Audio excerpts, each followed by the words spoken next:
എല്ലാവർക്കും കൂടി ഡോണ കിച്ചണിലേക്ക് സ്വാഗതം. പിന്നെ തയ്യാറാക്കാൻ പോകുന്ന വിഭവം എന്താണെന്ന് വെച്ചാൽ ട്യൂണ കൊണ്ട് വെച്ചിട്ടുള്ള പാസ്തയും കൊണ്ടുള്ള ഒരു സിമ്പിൾ റെസിപ്പിയാണ്. ഇത് ബ്രേക്ക്ഫാസ്റ്റ് ആയിട്ടും ഈവനിങ് സ്നാക്സ് ആയിട്ടും ഡിന്നറായിട്ടും വേണം നമുക്കിത് കഴിക്കാവുന്നേ ഉള്ളൂ.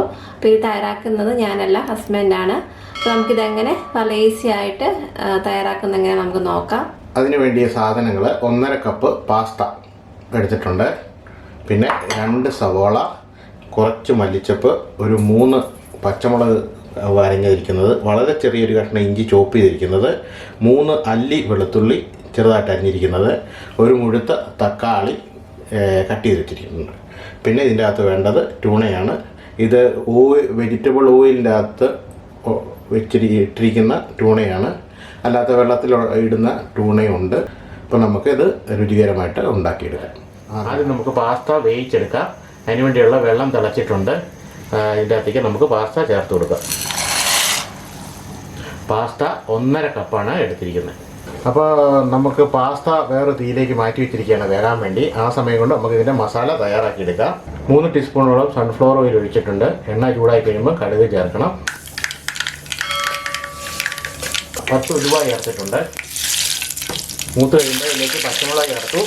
അരിഞ്ഞ് വെച്ചിരിക്കുന്ന ഇഞ്ചി വെളുത്തുള്ളി ചേർക്കുകയാണ്. ഇഞ്ചി വെളുത്തുള്ളി കുറച്ച് മൂത്ത് കഴിയുമ്പോൾ ഇതിലേക്ക് 2 സവോള ചേർത്തിട്ടുണ്ട്. വളരെ നൈസായിട്ട് അരിഞ്ഞാണ്. സവോള വേഗത്തിൽ മൂക്കാൻ വേണ്ടി കുറച്ച് ഉപ്പ് ചേർക്കുകയാണ്. ഫിഷിൻ്റെ അകത്തുള്ള ഓയിലുണ്ട്, അതുകൂടെ നമുക്ക് ഇതിൻ്റെ അകത്തേക്ക് ഒഴിച്ചു കൊടുക്കാം. സവോള നമ്മുടെ 1/4 ഭാഗം വഴണ്ടിട്ടുണ്ട്.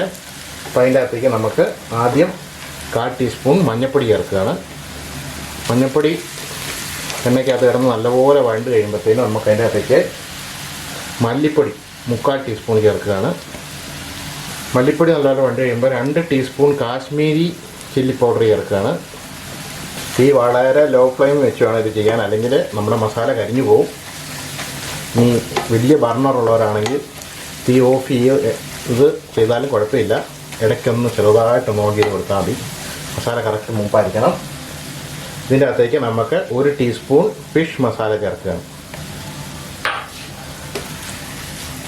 ഇപ്പം നമ്മുടെ മസാല നല്ലപോലെ വെന്തിട്ടുണ്ട്. ഇതിൻ്റെ അകത്തേക്ക് നമുക്ക് അരിഞ്ഞു വെച്ചിരിക്കുന്ന ഒരു മുഴുത്ത തക്കാളി ചേർക്കുകയാണ്.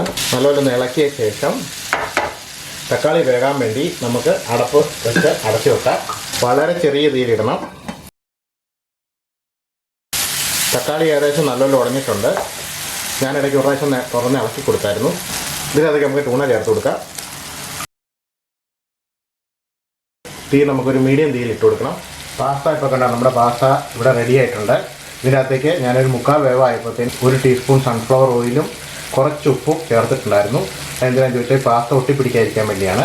അതുപോലെ തന്നെ നിങ്ങൾ ഈ പാസ്ത വേവിക്കുമ്പോൾ നിറച്ച് വെള്ളത്തിൽ വേവിക്കാൻ ശ്രദ്ധിക്കുക. വെള്ളം കുറച്ച് ഒഴിക്കരുത്. അപ്പോൾ നമ്മുടെ പാസ്ത ഒട്ടിപ്പിടിക്കാനുള്ള സാധ്യത വളരെ കൂടുതലാണ്. വേണ്ട, പാസ്ത നല്ല വെന്ത് നല്ല മുടുത്ത പീസായിട്ടുണ്ട്. നിങ്ങൾ ഒരെണ്ണം എടുത്തൊന്ന് കടിച്ച് നോക്കിയാൽ മതി. അപ്പോൾ നിങ്ങൾക്ക് കറക്റ്റ് അതിൻ്റെ വേവ് അറിയാൻ പറ്റും. ട്യൂണ ഫിഷ് ചേർത്തിരിക്കും നല്ലപോലെ വെന്തിട്ടുണ്ട്. ഇപ്പോൾ ഈ സമയത്ത് നിങ്ങൾ ഇതിനൊന്ന് ടേസ്റ്റ് ചെയ്ത് നോക്കണം. ഈ സമയത്ത് ഉപ്പോ എന്തെങ്കിലും കുറവുണ്ടെങ്കിൽ നമുക്ക് ഇതിനകത്തേക്ക് ഇപ്പോൾ ആഡ് ചെയ്യാവുന്നതാണ്. അതുപോലെ തന്നെ മസാല നല്ലപോലെ വേകണം. എന്നിട്ട് നമുക്ക് ഈ ട്യൂണ ഫിഷ് ചേർക്കാവുള്ളൂ.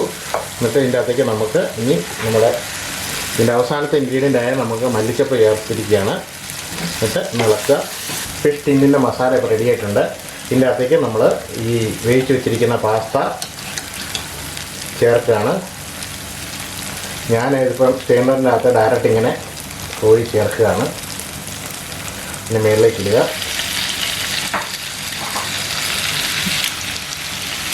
പാസ്ത അപ്പം ഇതിൻ്റെ മേളിലേക്ക് നമ്മൾ ചേർത്തിട്ടുണ്ട്. ഇനി വളരെ ചെറിയ തീയിൽ ഇത് നമുക്കൊന്ന് അടച്ചു വെച്ചിട്ട് ഒരു 3-4 മിനിറ്റ് വേവിക്കണം.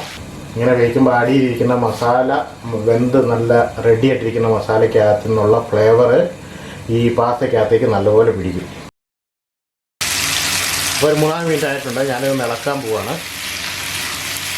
തീ ഓഫ് ചെയ്തു. നല്ലപോലെ ഇളക്കണം.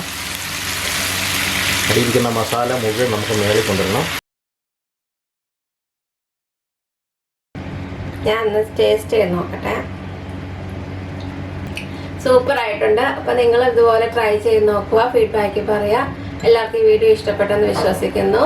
വല്ലപ്പോഴെങ്കിലും നിങ്ങളുടെ ഭർത്താക്കന്മാർ നിങ്ങളുടെ ഭാര്യമാർക്ക് ഇതുപോലെ ഒക്കെ തയ്യാറാക്കി കൊടുക്കുക. അപ്പം അടുത്ത റെസിപ്പി ആയിട്ട് വരുന്നത് വരെ നന്ദി, നമസ്കാരം. Thank you.